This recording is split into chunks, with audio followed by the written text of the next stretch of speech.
Hello, everyone. This is Naicker from Spica Astrology. And today I've got a special episode because I'm showcasing a wonderful local astrologer here in South Africa, Karen James. Hi, Karen. How are you? Hello, Nathan. I'm good, thanks. Great. We are finally getting out of winter and getting into spring here in the Southern Hemisphere.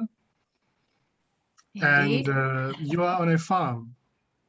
Yes, in the garden route in the foothills of the Naicker Mountains, near Sedgefield and Knysna. What better person to talk to us about the weather and the natural connections of astrology, which have been, I think, lost in the mainstream astrology scene, even with many professional astrologers. I think this is a very interesting and unique specialization in astrology that you're bringing here and going to share with us today. Yes, indeed. I think this modern computerized meteorology has sort of sidelined the ancient art of weather astrology, which has been practiced for thousands of years. We've got 3,500 years of recorded history. So yes, right. And it's beautiful astrology because it's the planets at their most archetypal. Yes. Now, for you listeners who don't know Karen, I'm going to just tell you a bit about her. Karen began exploring modern psychological astrology in 2005 under Noel Till. She completed Rod Susskind's Diploma in Astrological Studies course in 2014. We both did that course together. That's how I know Karen. This enabled her to incorporate traditional astrology into her practice, which is focused on natal, relationship, predictive, horary, and electional astrology. And she's beginning to incorporate Jyotish or Vedic astrology into her work as well. Carolyn Egan's Weather Sage course opened the door to astro-meteorology several years ago for her, and she will be teaching a weather astrology intensive course at the end of this month, September 2021. Details, we'll be sharing that with you as we go along today. Her talk today will be based on mundane or worldly affairs astrology, and she shares many of the techniques of weather astrology with us. So prior to finding her joy in astrology, she worked in the business world in various capacities: bookkeeping, cost accounting, and database administration. It's quite a skill set going on here. She currently dabbles in creating eco-friendly home and personal care products with a view to minimizing plastic packaging, which burdens our environment. You know, Karen has a very strong impulse towards sustainability and conservation. And so I feel like her getting into weather astrology as an astrologer, it seems such a natural and fitting role for her. She was born in 1963 in the windy city of Gqeberha, previously known as Port Elizabeth here in South Africa.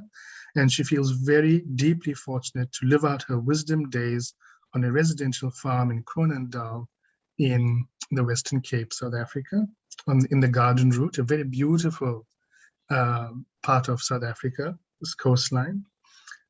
This lovely stretch of fynbos-laden land lies at the foothills of the man-laden with honey mountains, the Sankoi, meaning of the name, Outeniquas, the Outeniqua mountain range. That's what you mean, right? Yes. Yes. Yes. And this is situated between Rob Dormel's Garden Route Trail Park in the east and the Karatara River in the west. So Karen is not only informed with the higher concepts of conservation and sustainability with nature, but she's also kind of living it, you know, creating these products for people. And it's a big part of her life. And I think it's such a natural calling to see you do this. And I'm very enthusiastic about this journey that you're on, because I know that you are bringing a lot of integrity to this practice and to this topic as well. So I'm very happy to welcome you here today to give us a snippet on what people can look forward to in the course that you're doing. Thank you, Nathan. So take it away. All righty. Okay. Let's head straight in. as I said, there's 3,500 years of Western recorded history of Western weather astrology, dating back to the clay tablets of ancient Mesopotamia in the book of Anu and Enlil, which means the book of heaven and earth. And that comes from the 17th century before the current era. And there were weather observations and weather notations. Then we're in pretty illustrious company in terms of the history of weather astrologers. We have Aristotle, who wrote a book, the first recorded book, Western book. And his student also wrote books on weather astrology. Johannes Kepler, who's famous for physics work and motion of planetary bodies and so on, he kept a weather diary for, I think, about 20 years and practiced weather astrology. Mm. Then more recently, we have Mr. Pierce from the UK, who did about 40 years of weather diary and astrology. Wow. And followed by McCormack in the United States. And he did 40 years, and he actually was one of the founding members of the AFA, a very, very devoted astrologer and passionate weather man. And yeah, he just felt that there was such a big role for weather astrology, as well as the computerized. In those days, it wouldn't have been. He was born. He was practiced around about the 1930s to about the 1950s, 60s. Mm. Yeah. So, but he was very passionate, and his work. He was an engineer, so his work's meticulous, and so a lot of what I teach is based on his signatures that he very carefully created based on history as well. Mm-hmm. And then Carolyn Egan, who is more recent, and she lived in Rhode Island, and the hurricanes came through. And she started being, just doing astrology, and then decided she really wanted to be able to warn her community about these hurricanes, and fell so in love with weather astrology. She went back to study meteorology at university. And based her knowledge on McCormack and Pierce, as well as a bit of Kepler and Aristotle, and presented a course on 2 CDs, which I did, and that got me started. So it sounds like there's a lot of history and science, both in ancient times and today, with these astrologers that are, or thinkers that are applying their mind to this topic. What I see out there with astrologers is, they'll say things like, oh, well, of course it was raining. There was a grand trine in the water sign. So of course it was a fire because, something was in a fire sign. And I think what you're saying, from what I gather, this is going to be quite different to that sort of maybe quick or superficial way of looking at the elements and sort of roughly linking it to weather. I think what you're going to show us is something a little more traditional. It's more based on observation and many decades of people's observation, in fact. So I think it's going to be quite different and unique. Yes, it is. There is an art to this. There is a technique. There's several techniques. Yes, and it's actually a lot of work. It's not just, oh well, like you say, it's a grand trine in water. That's why. No.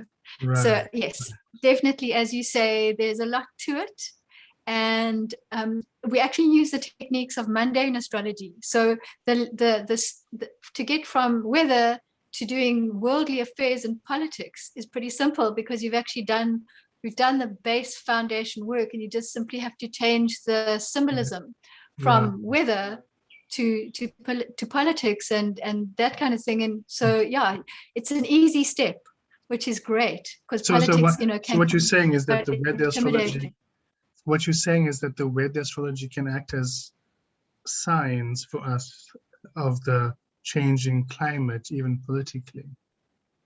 Absolutely, it mirrors. Yes, it's the same methodology. So very much so. All right, well, let's get into it. Show me. All right, so basically what makes weather astrology special and still relevant is the fact that we can do long range prediction. as you know, with the forecasts, you know, they change. Like if you look at your 14-day forward computer meteorology forecasts, it'll say one thing today, and if you look tomorrow, it's shifted for the next, for the week ahead, because they're constantly factoring in all these various things. And updating their computer systems, because I mean they're big supercomputers that run those forecasting programs. So with our techniques based on the sky mirroring, and we know where the planets in the sky are going to be, we can forecast a year ahead, 5 years ahead. Not that 5 years ahead is terribly useful, but we can, for farmers, a year ahead is fantastic because they have to plan their planting seasons and so on. So one of the things that weather astrologers can actually do is produce almanacs for farming communities. And then the warnings for the hurricanes, major storms and floods, those can be done a long time in advance. And you can, with a lot of hard work, you can pin down where these things are going to be. You can track the storms, say across South Africa or across America, because hurricanes run across the whole of America and leave a path of devastation. You can track that. And certainly McCormack used to put out a newsletter in a newspaper warning people of, which areas to watch out for like cold snap freezing, or he even warned when there was electrical disturbance, which would interfere with functioning of radios or planes, ice on the wings of planes, he warned about. So there's many things that we can actually warn about quite far, well, as far in advance as we please. I was sort of thinking about last year we had those swarms of locusts and things happening with the farming communities. I think it was in Africa. Does that also form part of some of the things that you could forewarn people about? I'm not sure about swarms of locusts. Okay.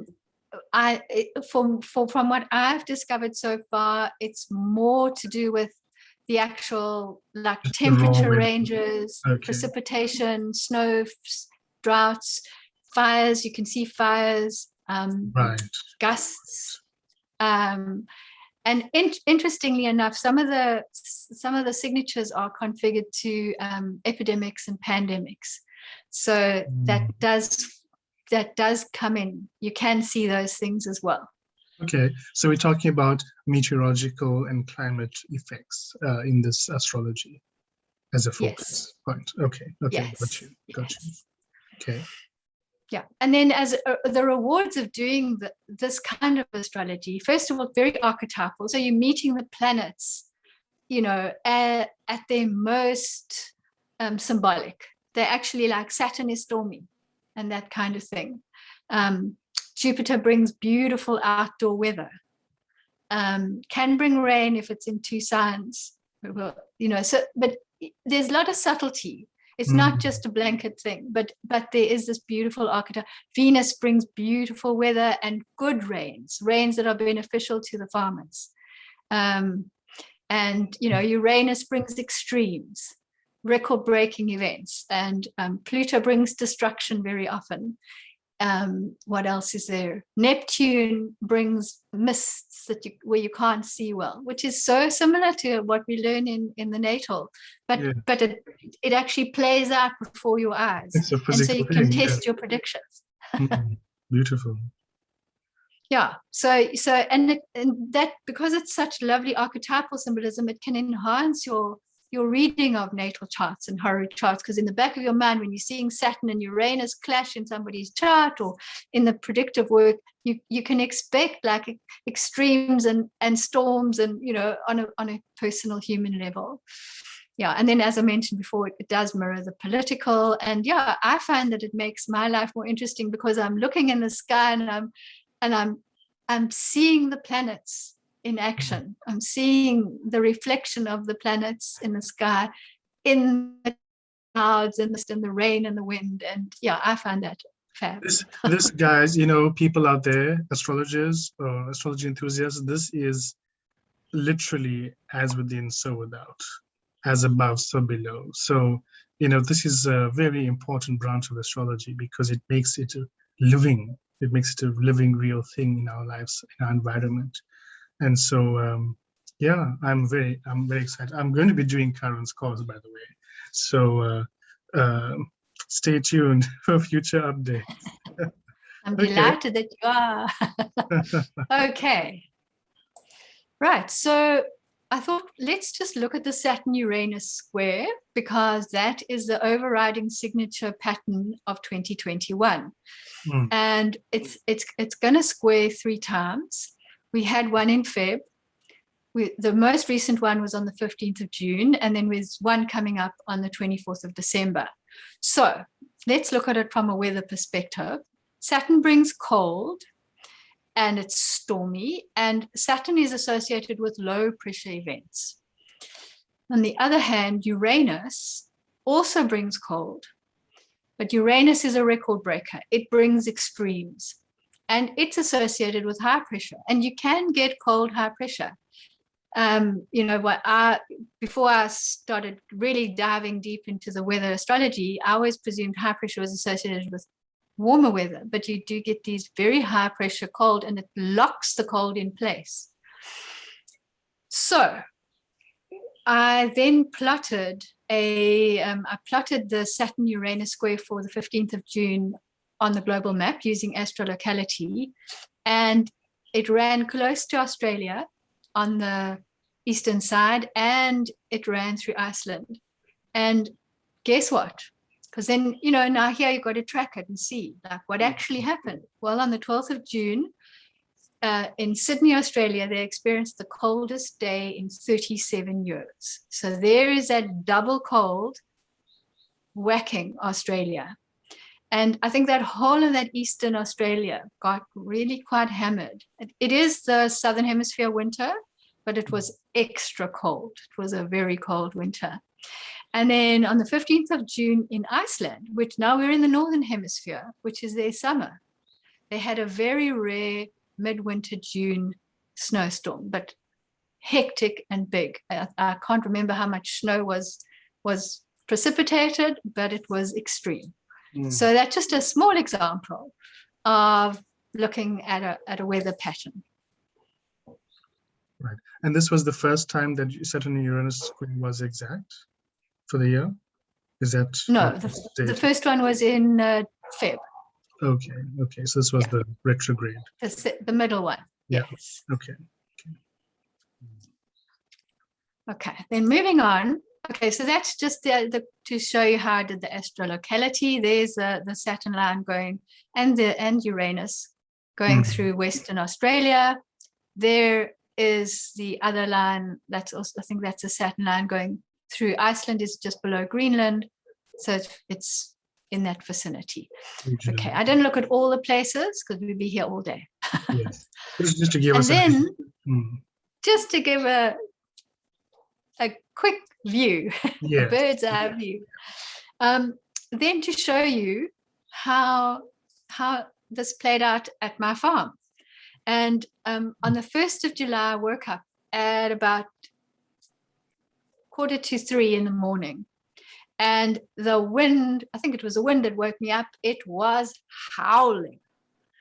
And so I had my phone next to me, put it on and looked at my little astrology program on the phone. And this is what I saw. I saw the 2:50 a.m. and Karatra is my nearest town, tiny little village. There was Mars at 12 degrees sitting on the IC. So now in weather astrology, the IC is huge. It's literally the ground beneath our feet. Oh, wow. Okay. So, yeah. So there was Mars. Mars is turbulence. And it's a troublemaker. It is the war planet. So in weather, it's a troublemaker. So Mars is there, and it's exactly opposite Saturn at 12 degrees on the midheaven. The angular houses, like in natal, the angular houses are huge, very important factors. So there we've got Saturn sitting up there.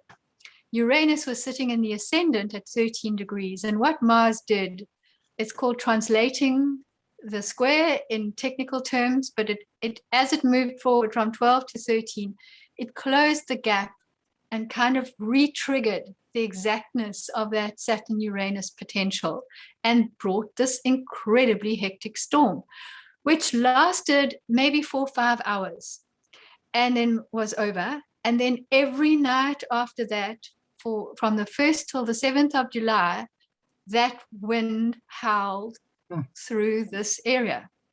And because, with weather, you do local. So literally when I'm doing the prediction, I do it for Karatra, which is where I am, so I can see what's happening.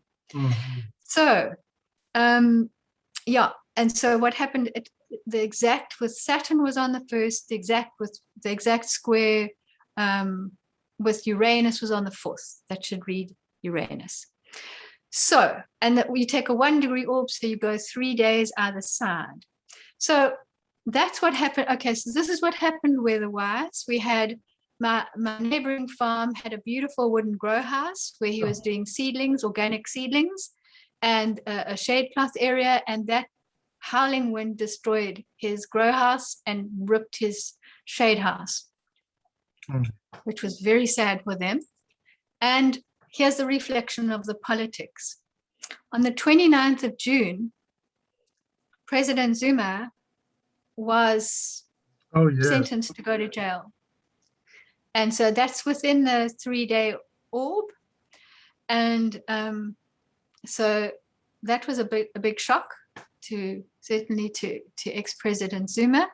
And then on the 7th of July, and there was a lot of goings on and consternation amongst his supporters and police and whatnot, but he turned himself in, I think at 10 or 11 o'clock on the 7th of July, and he handed himself in. So there we can see the political mirroring the weather.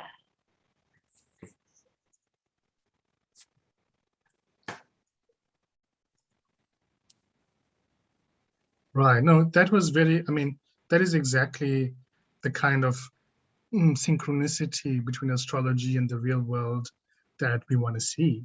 And now we're seeing it actually in fact. And that was, for people who don't know South African politics, these are big movers and shakers, both Uranus and Saturn, but also, the president, the former president and his clique, and the current president and his clique.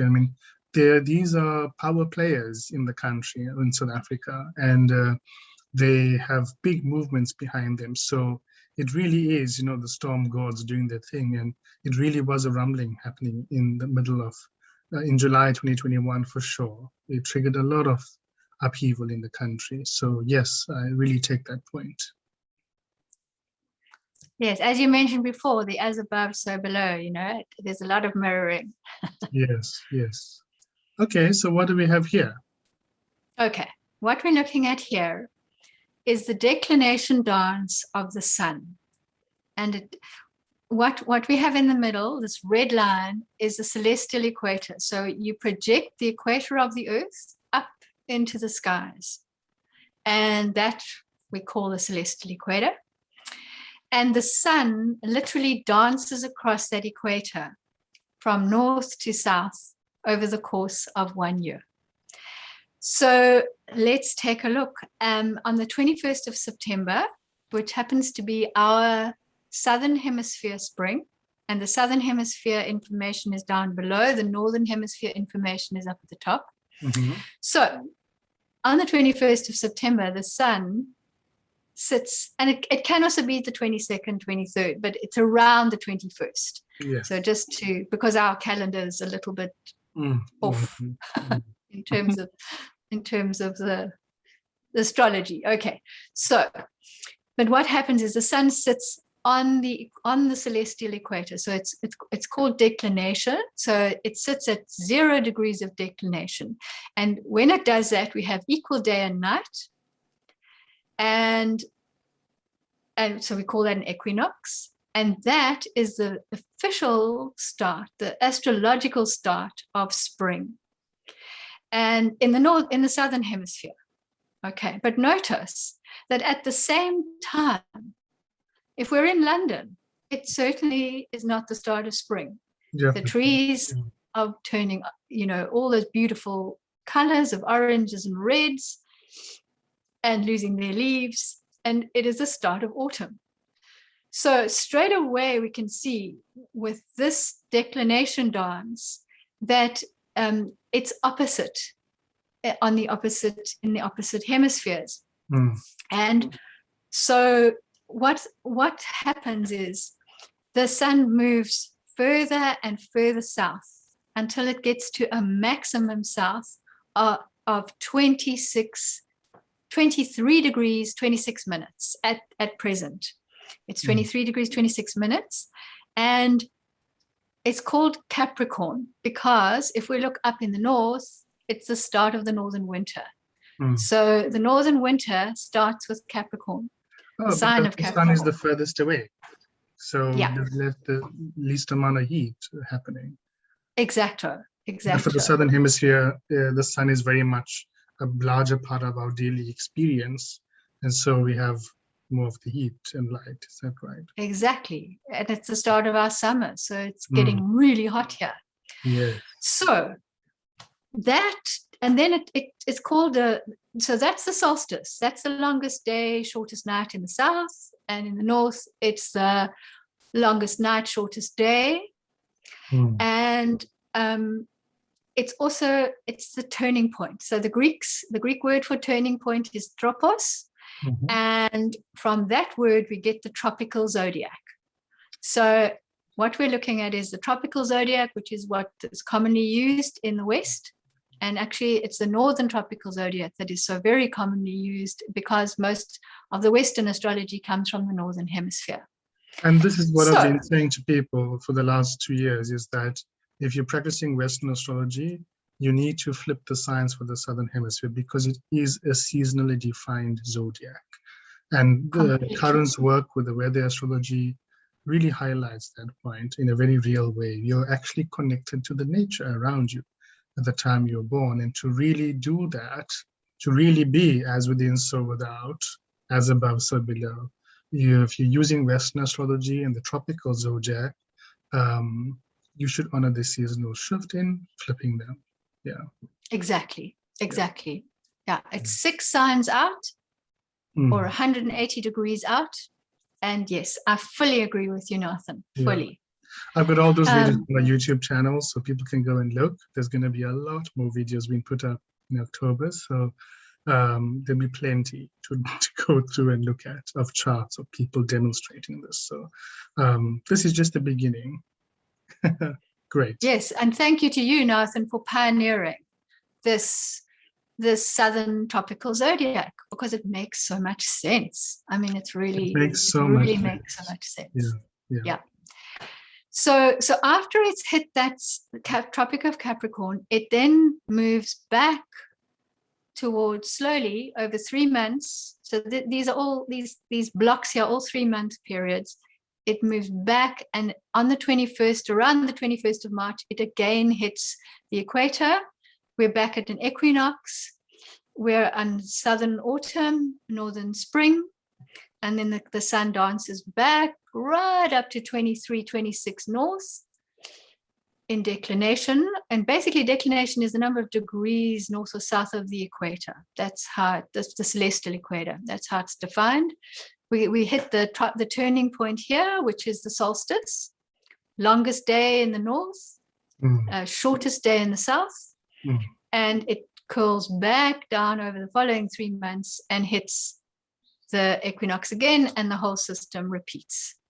So basically from this, let's look at the south. We've got spring, then summer, then autumn, and then winter. And basically these, astrologically, they start at the equinoxes and solstices, as you can see I've drawn it. There's equinox spring, solstice summer, equinox autumn, solstice winter. And each of these seasons starts with the cardinal sign of the zodiac, with spring starting at Aries. So there we go. Yes. So should we go into the signs? Yes. We'll look at winter because we're still currently in winter. We're going to just take a look at winter. And we look at a winter example. Yeah. Okay. So let's have a look for each season in weather astrology. We look at temperature, we look at wind, we look at moisture, which includes all precipitation, and then the violence factor. So that's for our big storms and things. Right. So if we look at Capricorn, which started at that solstice, so that's the start of winter. There is a transition period, like now. Technically, we're still in winter. We're still in Pisces. We're still, but in that transition, the end sign In the end of season, winter. In the end of winter. Yeah. It's a transition because our peach trees and our plum trees are budding, the birds are tweeting. So there is a mixing of the seasons. But then proper, it will start, the spring is going to be starting in Aries. And so just to mention that for the last sign, there's a mixing. But by the time it gets to the first sign of the next, or like with winter, we're looking here in Capricorn, it is already cold. And so Capricorn is cold. It's the coldest sign of the zodiac, according to the literature. Okay.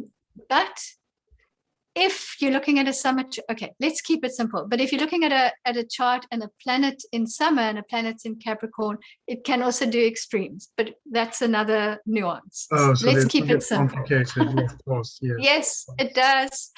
Like normal astrology. Like normal, like any kind of so many nuances. academic endeavor. Okay, so then look at it in terms of wind. Saturn is windy. Capricorn is a windy month. These are basically month periods, but they run 21 to 21. Okay, like we're used to with astrology. So you can get blizzards and things. The solar months of the year. Exactly. Yes. Exactly. Yeah. Yes. And then moisture-wise, Saturn can either do destructive droughts or floods, snowstorms, hailstorms.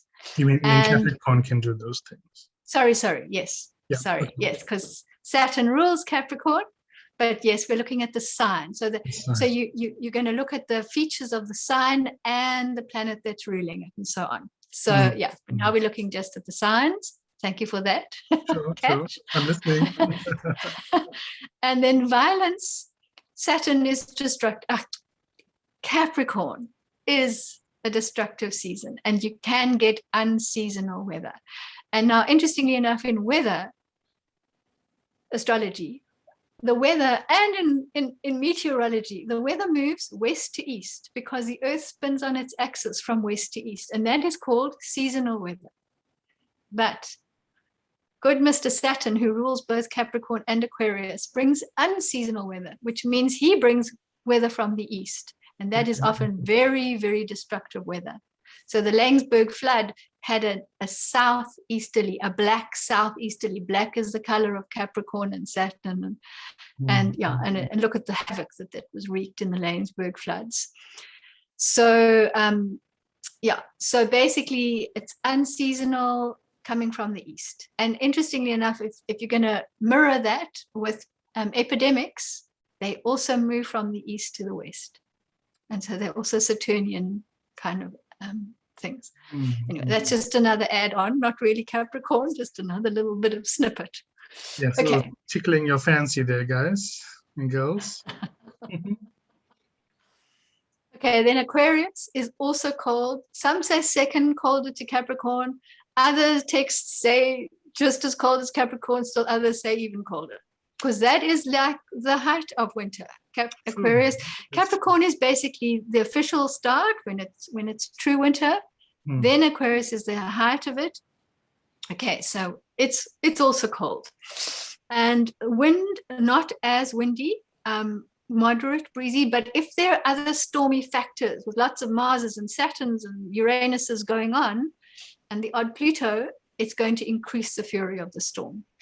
All in Aquarius. Moisture-wise, it's dry. And then violence-wise, it's electrical. So it can disturb the electrical nature of the atmosphere. We can get lightning, and we can even, in the old days when radio waves were so prevalent, it could completely mess up radio waves as well.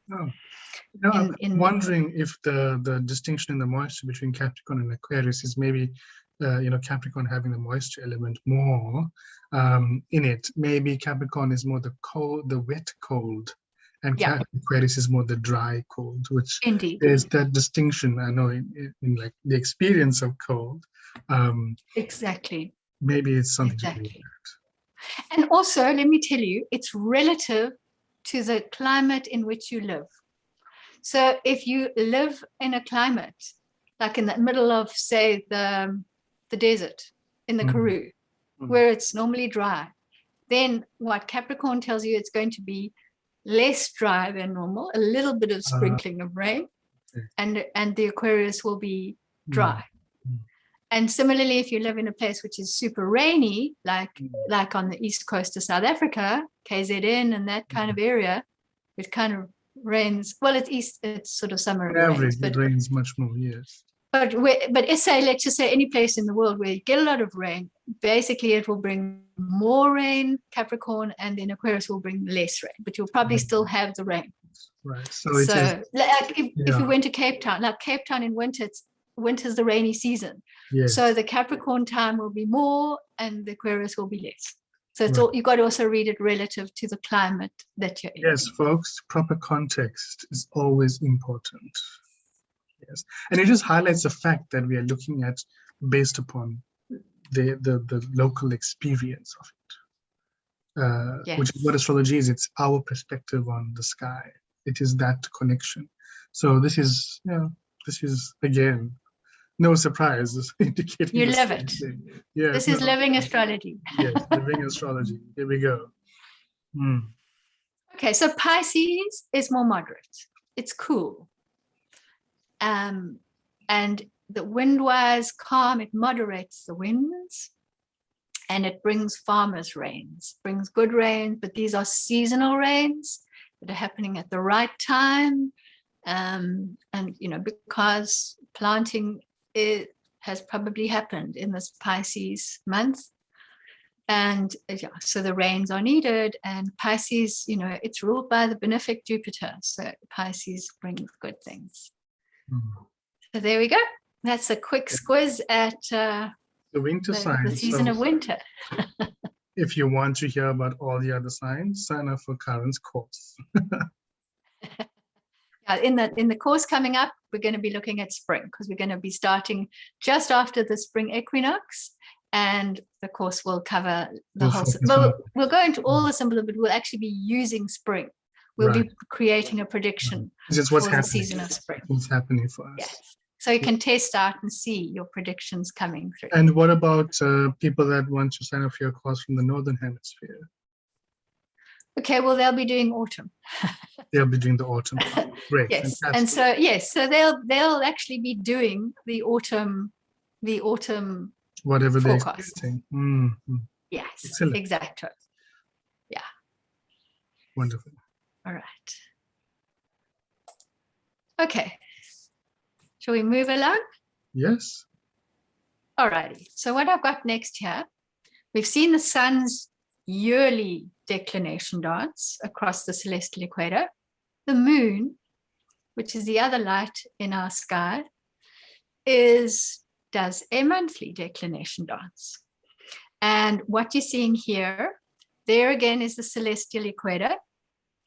And you'll see that every month I started this, I think this is the whole of September. I think I just did the months just to keep it simple. And here is the moon sitting at its most northerly position, and it comes down through the celestial equator, down to the south, curves up and goes up to the maximum again. And you can see the moon's things don't quite fit a calendar month. And there is the curve a little bit earlier, the turning point.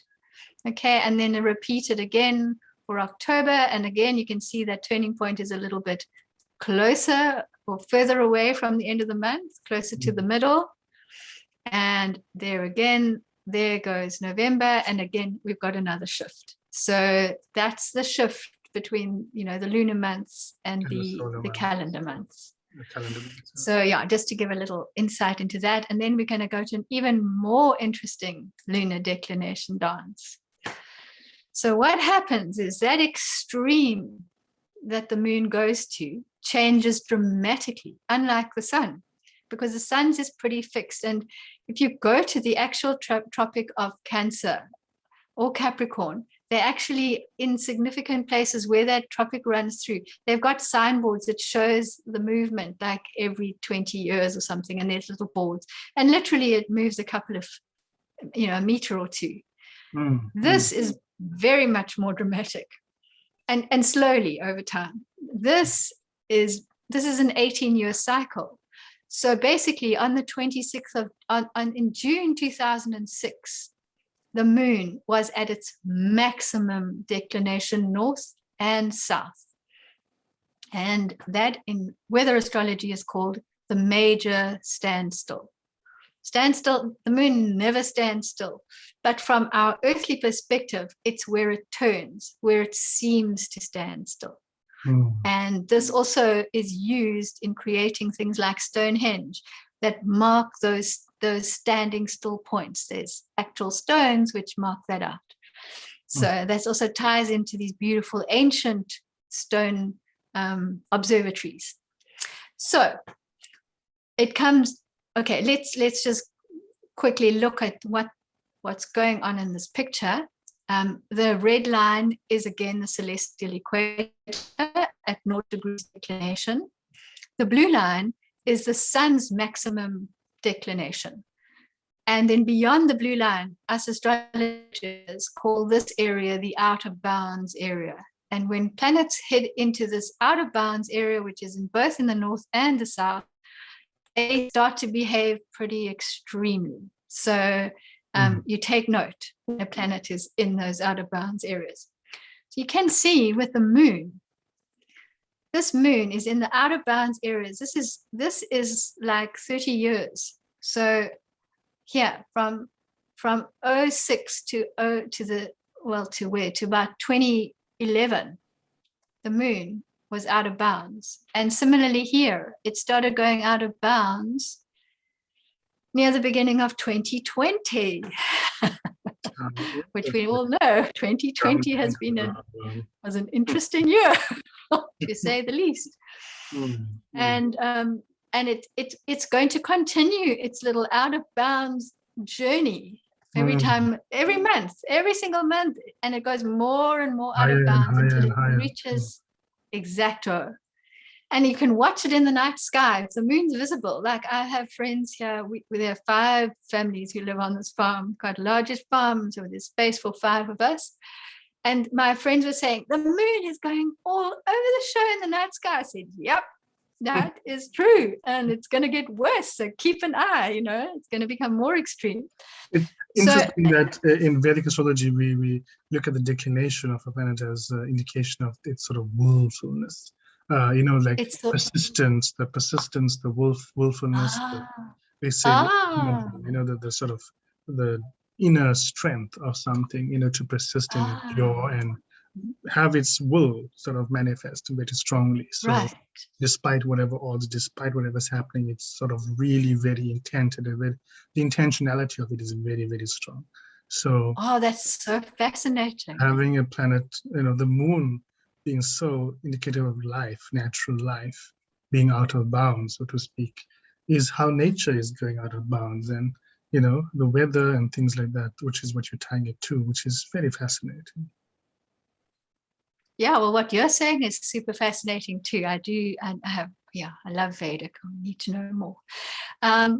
So it will continue to move further and further north and south until January of 2025. And then let's have a look at when it drops below that sun turning point. And that was basically in October of 2015. It was at its closest to the equator. That in weather astrology is called the minor standstill. And it's at 18 degrees 8 minutes at the moment, north and south. So what happens? How does this play out weather-wise? When like in 2015, what happened was that, because a lady did a scientific study over this period, and she correlated this minor standstill. I think she's a meteorologist, if I'm not mistaken, or a physicist, something like that. And she did a study, and she found that she's an American, and she found that the tidal flooding was extreme. Literally, these large rivers in America would flow over their banks, and flood the land around it to an extreme degree. So this minor standstill, where the moon is closer to the equator, it brings very, very high tides. It also brings this very, very extreme flooding of rivers as well as coastal. Literally, like, the tides will flood much deeper inland. The coastal flood, the coastal tides, the coastal water will also come deeper inland and cause flooding. So that was what she found. And it's interestingly enough, it's not correlated with more rainfall. It's correlated with less rainfall and less barometric pressure extremes. But because of the relative positions and gravitational forces between Earth and Moon and Sun and all that jazz, the flooding factor is enhanced. It's almost like the moon is sort of releasing its grip, sort of thing, and things are just exactly. Yeah. And then at the major standstills, this is where we get more rain. It's definitely associated with greater rain. Look, in weather astrology, the moon is the rainy planet. So if you want to find rain, the most important planet to look for is the moon. So when the moon is, and now it's very much hemisphere driven. So like when the moon is heading out south here in the southern hemisphere, so you've got to watch what days that moon is heading down south out of bounds. And then you could well get rain, you could well get snow. And in fact, the two snows that happened in July here in the mountains of the Naicker, which normally only happen in August, this year we got two snows in July, and both snows happened to be with the moon out of bounds in the south. So I found that very fascinating. So yeah, that is definitely a huge thing to watch weather-wise, where the moon is with the predictions. So yeah, those are the two. And the other thing with a major standstill is the moon is going closer to the poles. And one of the theories of weather is that the moon drags weather behind it in like a train, much like in astrology, where we have the bearers, the train bearers that follow the moon in the natal charts and so on. The attendants, I think we call them. So the names, yes. So what happens is the storm centers start further south or north, depending which hemisphere you're in, closer to the poles where it's freezing. And recently we've had like some freezing. We've had like red alerts and yellow alerts for freezing, frost on the ground. Protect your young animals. Shelter your young crops or your crops and that, because the weather. And we were lucky. The fortunate thing, so those things, the one that was particularly bad originated like at the bottom of South America, just off the Tierra del Fuego there. And it came across, from the west across to us. And we were lucky because it veered. There was a very big high pressure over South Africa that pushed that thing out further into the ocean, and that cold front. So it wasn't as extreme as it was predicted. Pretty cold. It was pretty cold, but it was supposed to be like minus 14, which we just don't know about, South Africans. They know 2 degrees or something like that. Exacto. That's freezing for us. It's freezing for us. So it's so interesting because go ahead. Yeah. I'm done. I was going to say that, eclipse families also start at the poles and then come down. And it's interesting that weather, using these major storm systems, what you're saying is they also are emerging at the poles and filtering down in some way, filtering out from that, towards the rest of the, is that right? Well, it's that they're closer to the poles. So Oh, they're that just polar closer. vortex, Hmm. yeah, it's closer. It doesn't originate in the poles. That's a whole polar vortex kind of thing, which very much affects, I think, like New Zealand and our southern oceans and the tip of South America. We're a little bit higher than that, so closer to the equator. I don't think we're as affected by that polar vortex. Right. But talking of eclipses, that's a whole nother story, and that also brings hectic weather. So we definitely track the eclipses in weather astrology as well. Yes.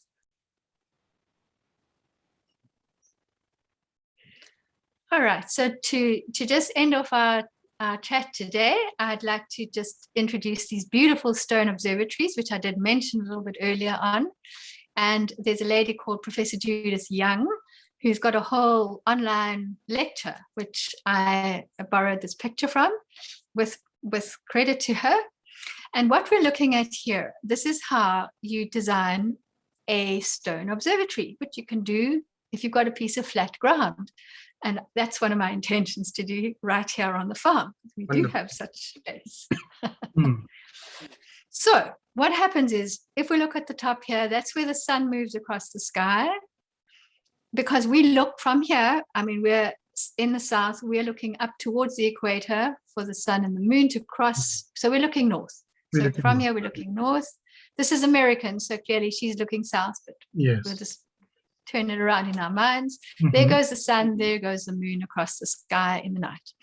And what happens is you put the stones in to mark those maximum declinations. There's moonrise, moonset, there's sunrise, sunset. And again, it's opposite. The northern hemisphere is opposite. So their sun rises on this side and sets on that side, and we're the opposite. So let's stay in America here. So this is moonrise. There's the south. They're sitting looking towards the equator. Moonrise, moonset, sunrise, sunset. Here is the northern moonrise, the northern moonset. The summer, there's the winter solstice, the summer solstice, and you put in your stones to mark that out, which I think is rather fun. And it's been done for thousands of years. Here's the good old Stonehenge, 5,000 years old. It's at 51 degrees north in England, and it does the solstices, it does the moon rises, and so how fab is that? And then this lady did what she calls it a sun wheel. I call it a stone observatory at the University of Massachusetts at Amherst, which is where she teaches. I'm going to look forward to coming to your stone observatory that you're going to make in the near future. Yes. It's on the to-do list. Great. Good. Right. And so, that's me. So this is the information about your course. Yes. Good. So it's coming up. 12 hours of lessons and additional Q&A. Yes, I like talking. So we've got, after the lesson, there's an optional 1 hour where we can chat and discuss and ask questions and things. And so it will be starting on Sunday the 26th, just after the start of the 21st, just after the equinox. And it runs from 3 to 4 is the official lesson, and 4 to 5 discussion. And it's on Zoom. And will be recorded and available for people if they can't make the live session and stuff like that. Yes, I think I'm going to have. I was a bit wary to do the recording because it's the first time I'm teaching, but I think I'm going to have to do it. So, yes, there will, in all likelihood, be that recording. Yes, and there'll be comprehensive notes. Oh, yes, I can tell you that. Karen is very, very, very good with those things. So you'll be in good hands, even if you feel you're a beginner level of astrology. So the different levels of astrological background, how would they be okay with the course?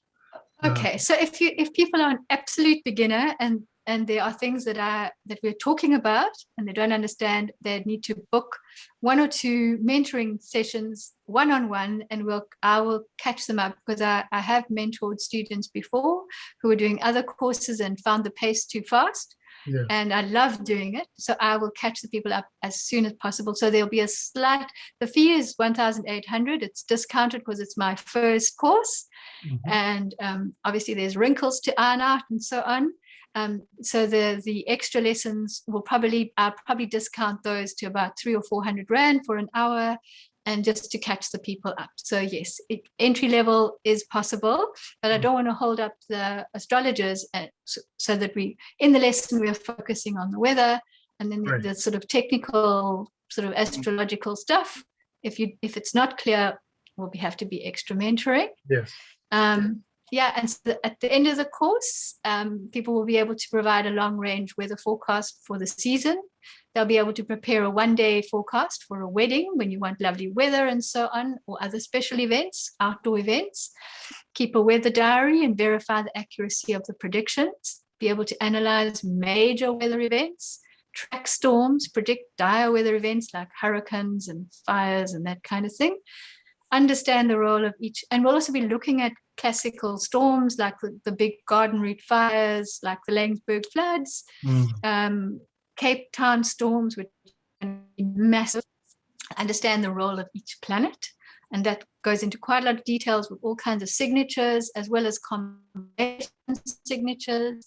Understand eclipses from a weather perspective, and understand declination, which is what we've kind of looked at in this course.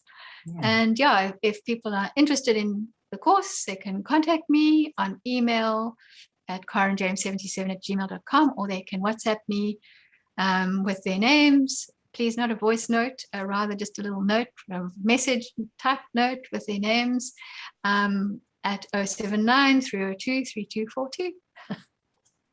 Awesome. Wonderful. And, it brings a whole other dimension to like electing a wedding date for someone, because not only will you be able to elect it for the marriage itself, but you also can give them additional information about the weather on that day, the most likely weather on that day. And so you can maybe plan the time of the wedding also to be a quieter time in the day if it's an outdoor wedding. Exactly. Things like that, which is also important. And being able to provide that kind of service to people as astrologers, I think, is going to be really upgrading your game, really, really updating yourself and skilling yourself up. And I just want to again thank Karen for bringing this out into the world of professional astrology for the wider audience, and sure, you're standing on the heads of the shoulders of masters and other practitioners over the decades. We're always doing that in astrology. Any form of learning, we always give credit to our teachers and the lineages of knowledge that we are connecting to. And I think, Karen, what you're doing here is you furthering that and contributing more to that stream. So thank you very much for your work and your dedication. And I'm looking forward to learning everything on this course going forward. So I'm really looking forward to it. Thank you so much. Thanks, Nathan, for inviting me. And I've had wonderful fun. I love this stuff. So it's so fabulous to talk about. Yes. All right. Take care. Speak to you again. Okie dokes. Bye.